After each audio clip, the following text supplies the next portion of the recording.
నమస్తే, welcome to our channel. నేను సిరి. ప్రస్తుతం ఉన్న కాలంలో అయితే బాగా వినిపిస్తున్న పేరు గల్గోటే యూనివర్సిటీ గురించి వినిపిస్తుంది.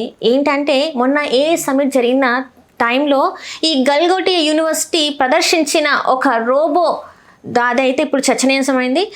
మేము మా యూనివర్సిటీ నుంచి వెళ్ళి తయారు చేసిన ఈ రోబో అని చెప్పుకుని ఇండియా పేరుని ఎక్కడికో తీసుకెళ్దాం అనుకున్నారు. కానీ అనూహ్య పరిణామాలు అయితే అక్కడ చోటు చేసుకొని ఇండియా పరువు తీసేసే పని పెట్టుకున్నట్టు అనిపిస్తుంది. సో దీనికి సంబంధించి మరిన్ని విషయాలు మనకు తెలియజేయడానికి మనతో పాటు ఉన్నారు ప్రముఖ రాజకీయ విశ్లేషకులు భరద్వాజ్ గారు. నమస్కారం. నమస్తే సార్. గల్గోటే యూనివర్సిటీ సార్, ఏంటి సార్ ఇది? అసలు అంటే ప్రపంచ దేశాల్లో మన పేరుని, భారతదేశ పేరుని ఎక్కడో పెట్టాలని ట్రై చేశారని అన్నారు. ఇప్పుడు చూస్తేనేమో మన దేశ పరువు తీసేసిన వాళ్ళు ఒక వివరణ కూడా ఇచ్చారు.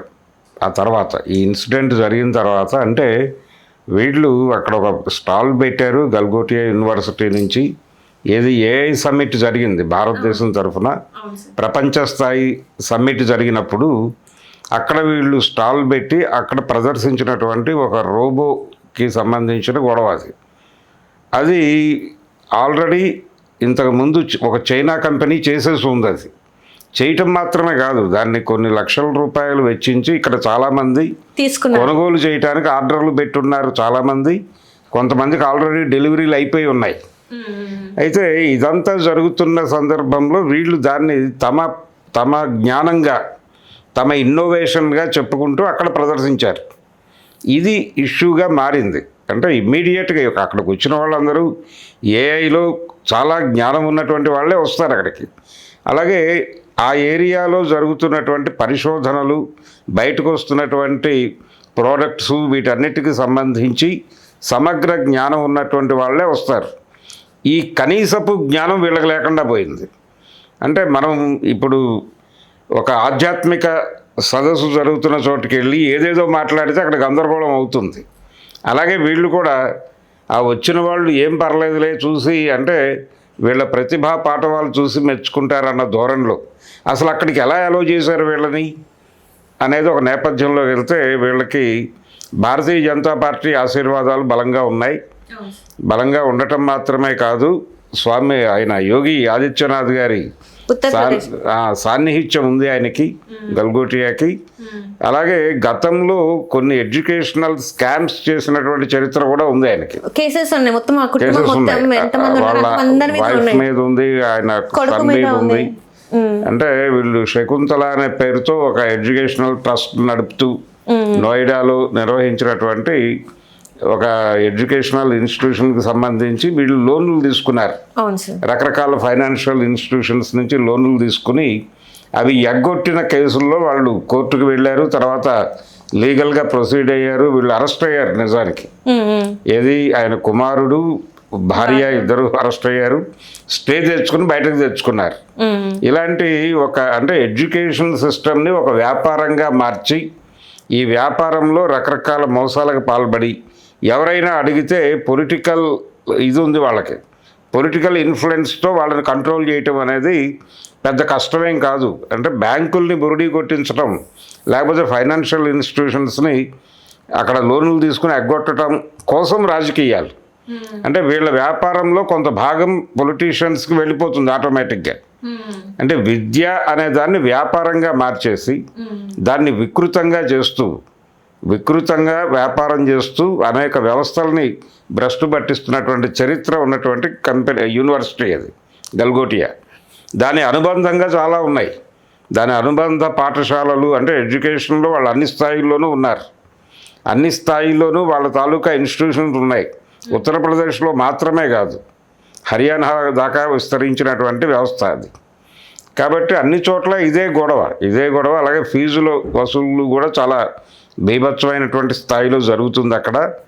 ఇన్ని జరుగుతూ ఇన్ని అక్రమాలకు పాల్పడుతూ విద్యార్థుల్ని వేధిస్తూ వాళ్ళు ఈ డమ్మీ, అంటే ఒక రకంగా చోరీ చేశారు. వాళ్ళు దొంగతనం చేసి వేరే వాళ్ళు చేసినటువంటి దాన్ని మాది అని చెప్పి ప్రదర్శించి ఇది మా ప్రోడక్ట్ అని చెప్పుకోవడం అనేది ఒక దుర్మార్గం.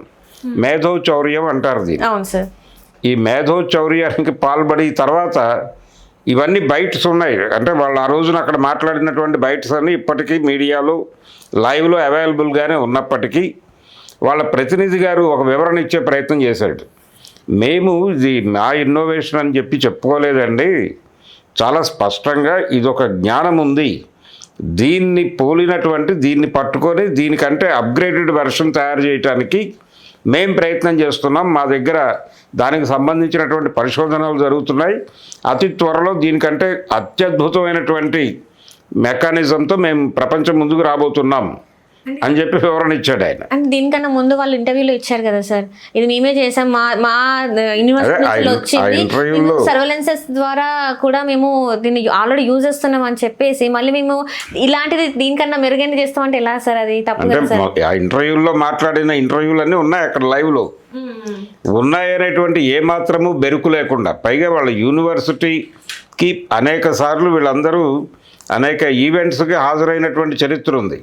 యోగి ఆదిత్యనాథ్ దగ్గర నుంచి మొదలు పెడితే దాదాపుగా నరేంద్ర మోడీ స్థాయి వరకు అందరూ వెళ్ళారు అక్కడికి. వెళ్ళారు, వాళ్ళని విపరీతంగా పొగడ్తలతో ముంచెత్తారు. ఈ ముంచెత్తుతున్నటువంటి క్రమం అంటే మనం జనరల్గా కాపీ చేయటమే తప్పు అని, విద్యా వ్యవస్థలో ఒకరి జ్ఞానాన్ని ఒకరు కాపీ చేయటమే ఇబ్బందికరమైనటువంటి పరిస్థితి, ఇన్విజిలేషన్ వ్యవస్థ ఉంది మనకి. అలాంటిది మేధోపరమైనటువంటి చౌర్యం, ఎవరో చేసిన దాన్ని పట్టుకొచ్చి నాది అని చెప్పుకోవడం, పైగా చెప్పుకున్న ఏరియా ఆ ఫీల్డ్కి సంబంధించి జ్ఞానం ఉన్న వాళ్ళందరూ అక్కడికి వస్తారు. వాళ్ళకి అక్కడ జరుగుతున్నటువంటి ఇన్నోవేషన్స్ ఏమిటి, బయటకు వస్తున్నవి ఏమిటి అన్నీ తెలుసు. అంటే ఎంత బరి తెగించి చేసినటువంటి వ్యవహారం అది. అలాగే ఈ వివరణ కూడా బరి తెగింపు వ్యవహారమే. అండ్ ఇంకొకటి కూడా ఉంది సార్, ఏంటంటే ఇప్పుడు ఇలా దేశం కోసం మేము పరికరాలని పరిశోధనలు చేస్తున్నాం అని చెప్పేసి వాటి మీద పేటెంట్ రైట్స్ కోసం కూడా ఇప్పటికీ చూసుకుంటే 2000 పైచీలకు వాటి మీద పేటెంట్ రైట్స్ కోసం వాళ్ళు అప్లై చేశారని. ఇంకొకటి ఏంటంటే ఇట్లా చేస్తున్నాను కాబట్టి అక్కడ ప్రభుత్వం ఏంటంటే వీళ్ళకి ఒక పరిశోధనకి 2 లక్షల రూపాయలు ఒక్కొక్క పరిశోధనకు అని చెప్పేసి ఇచ్చారు, అందుకోసం ఇన్సెంటివ్. అలాంటిదే దానికోసం ఇలాంటివన్నీ అప్లై చేశారని చెప్పేసి కూడా ఒక వార్త వినిపిస్తుంది. అంటే లీగల్గా ఒక ఏదైనా సరే, ఇప్పుడు ఒక ఇల్లు ఒక డోర్ నెంబర్ తెలుసు మీకు, ఆ డోర్ నెంబర్ పట్టుకొని ఇది నాదే అని చెప్పి మీరు క్లెయిమ్ చేసుకోవచ్చు. క్లెయిమ్ చేసుకుని అంటే కోర్టులో స్టాంప్ డ్యూటీ ఉంటుంది, ఆ స్టాంప్ డ్యూటీ ఆ ఇంటి వాల్యూ ఎంతో చెబితే వాళ్ళు స్టాంప్ డ్యూటీ ఎంత కట్టాలో చెప్తారు. అంత స్టాంప్ డ్యూటీ కట్టేసి ఆ డోర్ నెంబర్లో ఉన్న ఇల్లు నాదేనండి, వాళ్ళు ఆక్రమించుకుని ఉంటున్నారు అని మీరు కోర్టులో కేసేస్తే కోర్టు స్వీకరిస్తుంది. స్వీకరించిన తర్వాత వాళ్ళకి నోటీసులు వెళ్తాయి. ఇది మాదే అని ప్రూవ్ చేసుకోవాల్సిన బాధ్యత వాళ్ళది అవుతుంది, ఇతనిది కాదు, కేసేసినది కాదు. ఇతను కొంచెం లీగల్గా లిటిగెంట్గా ఏవైనా అదనపు డాక్యుమెంట్లు ప్రవేశపెడితే ఇతనితో బేరవాడి రాజీ చేసుకుని ఏదో మేరకు డబ్బులు ఇచ్చేసి వదిలించుకుంటారు. ఇలాంటివి అనేకం జరుగుతూ ఉన్నాయి మార్కెట్లో. ఇది కూడా అలాంటిదే, ఈ కేసు కూడా దాదాపు అలాంటిదే. అంటే ఎక్కడెక్కడ నుంచో ఎక్కడో తయారవుతున్నటువంటి, లేకపోతే ఎవరు ఇన్నోవేట్ చేసినటువంటి ఇవన్నీ పట్టుకొచ్చి ఆ ఫార్ములాస్ అన్నీ పట్టుకొచ్చేసి వీళ్ళు తమ పేటెంట్లుగా ఇక్కడ రిజిస్టర్ చేసుకుని పేటెంట్ హక్కులు పొందే ప్రయత్నం జరుగుతోంది అక్కడ. అంటే ప్రపంచవ్యాప్తంగా ఏఐలో మాత్రమే కాదు, వివిధ రంగాలలో జరుగుతున్నటువంటి R&D, ఈ R&D మీద వీళ్ళకు ఒక నిఘా వ్యవస్థ ఉంది. ఈ నిఘా వ్యవస్థలో అక్కడ జరుగుతున్నటువంటి పరిశోధనలు దానికి అటు ఇటుగా చేర్పులు చేసేసి వీళ్ళు ముందు పేటెంట్ తీసేసుకుంటే ఆ తర్వాత ఆ కంపెనీ ఇక్కడికి వచ్చినప్పుడు సిమిలర్ ఐడియాలజీతో ఇక్కడ ఒకటి ఉంది అని చెప్పి క్లెయిమ్ అయినప్పుడు ఒక రాజీ బేరానికి వస్తే డబ్బులు తీసుకుని పక్కకు తప్పుకుంటారు. అది ప్రోగ్రామ్. అందుకోసమని వందలాది వేలాది వీటి మీద వాళ్ళు పేటెంట్ల కోసం అప్లై చేసుకున్నారు. పొలిటికల్ ఇన్ఫ్లుయెన్స్ ఉంది కాబట్టి మనం వీటన్నిటినీ సజావుగా నడిపించగలం అనేటువంటి ఒక నమ్మకం కూడా ఉంది వాళ్ళకి. అంటే టోటల్గా అధికార వర్గం మనతో ఉంది కాబట్టి వాళ్ళు డెఫినెట్గా మనకి హెల్ప్ చేస్తారని అంత కాన్ఫిడెంట్గా ఉన్నారంటే వీళ్ళు ఏ స్థాయి సహకారం అందించి ఉంటారో వాళ్ళకి అనేది చూడాలి. అంటే ఇప్పుడు ఒక ప్రాజెక్ట్ వాళ్ళు చేస్తే దానికి 2 లక్షలు అంటే వాళ్ళు 2000 పైన, అంటే ఈ 14 సంవత్సరాలు యూనివర్సిటీ వచ్చి 14 సంవత్సరాలు అవుతుంది. ఈ 14 సంవత్సరాలలో ఎంత లేదన్నా 45 కోట్ల రూపాయలు దీని మీద వస్తుంది కదా సార్. మరి అంటే ఇది డబ్బులు వస్తాయి, దీని మీద కొంత అక్కడ ఖర్చు పెడతారు వాళ్ళు. అంటే దీనికి సంబంధించినటువంటి పబ్లిసిటీ మాత్రమే కాదు, అక్కడ దానికి ఒక యూనిట్ పెడతారు, దానిలో కొంతమంది పనిచేస్తారు, ఈ డ్రామా అంతా నడుస్తుంది. వాళ్ళు పట్టుకొచ్చి అంటే వేరే చోట నుంచి పట్టుకొచ్చినప్పుడు ఒక జోక్ ఉంది, ఎవరో వచ్చి వంట చేసి వెళ్ళిపోతారు ఇంటికి వచ్చి, వెళ్ళిపోయిన తర్వాత వాళ్ళు వెళ్ళిపోతుండగా వీళ్ళు కొంచెం ఉప్పు తగిలిస్తారు దానికి. ఉప్పు తగిలి ఎందుకు అంతా బాగానే ఉంది కదా అంటే, లేదు లేదు ఇది నేను చేశానని చెప్పుకోవాలంటే కొంచెం ఉప్పు ఎక్కువ ఉండాలి అని ఒక జోక్ ఉంది. అలాగా వీళ్ళు కూడా ఎక్కడి నుంచో పట్టుకొచ్చినటువంటి ఈ ఫార్ములాస్ అన్నిటినీ వీళ్ళవి అని చెప్పుకోవడానికి కొంచెం అటు ఇటు లాగుతారు. ఈ లాగటం అనే ప్రోగ్రాము అక్కడ ఏదో జరుగుతోంది అనే భ్రమ కల్పించడం కోసం కొంత ఖర్చు పెడతారు. దానిలో వీళ్ళకి ఈ మొత్తం ప్యాసేజ్ ఏర్పాటు చేస్తున్నటువంటి పొలిటీషియన్స్, ఇది పొలిటికల్ స్కామ్ కూడా, కేవలం ఎడ్యుకేషనల్ స్కామ్ మాత్రమే కాదు, రాజకీయ పాత్ర కూడా ఉంది దీనిలో. రాజకీయ నాయకులకు కూడా డబ్బులు వెళ్తాయి దీనిలో నుంచి. అంటే ఇది వ్యాపారం. విద్య అనేది పూర్తి స్థాయిలో వ్యాపారంగా మారిపోయింది. విద్య, వైద్యం ఈ రెండు వ్యాపారాలుగా మారిపోయి ప్రజల జీవితాలతో ఆటలాడుకుంటున్నటువంటి పరిస్థితి. ఇప్పుడు పరిశోధనా రంగాన్ని అపహాస్యం పాలు చేశారు వీళ్ళు. భారతదేశంలో ఉన్నటువంటి రీసెర్చ్ అండ్ డెవలప్మెంట్ ఏరియా మొత్తాన్ని కూడా అవమానించారు వీళ్ళు అంతర్జాతీయ వేదికల మీద. దీనికి సంజాయిషీ చెప్పాలి వీళ్ళు. అంటే టోటల్గా ప్రతి ఒక్క యూనివర్సిటీ కూడా ఇప్పుడు రాడార్లోకి వస్తుంది. ఏ యూనివర్సిటీలో ఏ పరిశోధన జరిగినా ఇది ఇండియా నుంచి వెళ్ళింది అంటే ఇది దీనిని పోలినటువంటి లేదు, దీనికి దగ్గరగా ఉన్నటువంటి పరిశోధనలు ఎక్కడ జరిగాయని చెప్పి ఒక వేరే రీసెర్చ్ ప్రోగ్రామ్ ఒకటి ఓపెన్ అవుతుంది. ఆ లెవెల్కి ఆ స్థాయికి దిగజార్చినటువంటి పరిస్థితి యూనివర్సిటీది. ఇది ప్రమాదకరం. అంటే ఇది మనకి ఈ ప్రైవేటైజేషన్ అంటే ప్రైవేట్ యూనివర్సిటీలు పెట్టుకోవడానికి అనుమతి ఇవ్వటం, సరైనటువంటి అజమాయిషీలు ఉండవు అక్కడ, పొలిటీషియన్స్ ఇన్వాల్వ్ అయిపోతారు, వాళ్ళ డబ్బులు ఉంటాయి, దానిలో పెట్టుబడిలోనే వాళ్ళ డబ్బులు ఉంటాయి. వాళ్ళు వీళ్ళని ముందు పెట్టేసి నడిపిస్తూ ఉంటారు. ఈ నడిపించే క్రమంలో జస్ట్ డబ్బులు లాగటం తప్ప వేరే ప్రోగ్రామే ఉండదు. చాలా బూటకపు డిగ్రీలు, బూటకపు సర్టిఫికెట్లు కూడా ఇష్యూ చేస్తారు వీళ్ళు. ఇష్యూ చేసి అంటే బయట ఎక్కడో చూపించుకోవాలి. ఇప్పుడు సపోజ్ ఎవడో ఫారెన్ వెళ్ళాలి, వాడు ఒక గ్రాడ్యుయేషన్ కావాలి, ఇలాంటి వాళ్ళు ఈజీగా సర్టిఫికేట్ ఇస్తారు, దానికి ఒక రేటు పెట్టి. వీడు 3 సంవత్సరాలు మా దగ్గరే చదివాడు అని ఒక డమ్మీ అటెండెన్స్ క్రియేట్ చేసి సర్టిఫికెట్లు ఇష్యూ చేయటం కూడా ఇలాంటి వాళ్ళు చేస్తారు. దానికి సంబంధించి దేశవ్యాప్తంగా ఏజెంట్లు ఉంటారు వీళ్ళకి. ఈ ఏజెంట్లు ఇక్కడ బేరాలు మాట్లాడుకుని ఇక్కడ నుంచి గ్రాడ్ కావాలను అనగానే వీళ్ళు తగులుకుంటారు. వీళ్ళు పట్టుకొని తీసుకెళ్ళి అక్కడ ఇచ్చి దానికి పేమెంట్లు చేయించి డిగ్రీ సర్టిఫికెట్లు తీసుకుంటారు. దీనికి ఉపయోగపడుతుంది ఇది. ఇలా అనేక రకాల ఫ్రాడ్ కార్యక్రమాలు ఈ యూనివర్సిటీలు, ఈ ప్రైవేట్ యూనివర్సిటీలు పొలిటికల్ ఇన్ఫ్లుయెన్స్తో ఆవిర్భవించినటువంటి యూనివర్సిటీల నుంచి జరుగుతున్నాయి. చాలా స్పష్టంగా ఇది ఒక కేవలం ఎడ్యుకేషనల్ స్కామ్ మాత్రమే కాదు, పొలిటికల్ స్కామ్ కూడా. దీనిలో వీళ్ళందరూ ఇన్వాల్వ్ అయి ఉన్నారు. భారతీయ జనతా పార్టీ నాయకత్వం ఇన్వాల్వ్ అయి ఉంది దానిలో స్పష్టంగా. వాళ్ళందరి అదుపాజ్ఞలు ఉన్నాయి కాబట్టే వాళ్ళు అక్కడ ఈజీగా స్టాల్ తీసుకోగలిగారు. వాళ్ళు ఇష్టం వచ్చింది మాట్లాడగలిగారు. మాట్లాడిన దానికి వాళ్ళ పద్ధతిలో వాళ్ళు సంజాయిషీ చెప్పి ఇదే సంజాయిషి అని చెప్పి నమ్మించే ప్రయత్నం చేస్తున్నారు. అంటే గతంలో చూసుకున్నట్టయితే సార్, కరోనా టైంలో ఈ ఏదైతే గల్గోటి యూనివర్సిటీ సైంటిస్ట్ కథను ఏంటంటే శబ్ద తరంగాల వల్ల అంటే సౌండ్ వేవ్స్ వల్ల ఏదైతే గంటతో సౌండ్ చేస్తే కదా మనం డప్పులు మనతో అవన్నీ మోగించారు కదా ఆ రోజు, బయటకు తీసుకొచ్చి గిన్నెలు చెంబులు అన్ని సౌండ్ చేయమని. అసలు కరోనా సందర్భంగా జరిగిన మెడికల్ స్కామ్ చాలా పెద్దది. అంటే వ్యాక్సిన్ అనే పేరుతో ఇక్కడ ఆ వ్యాధి వచ్చిన వాళ్ళకి రాని వాళ్ళకి కూడా వ్యాక్సినేషన్ చేశారు.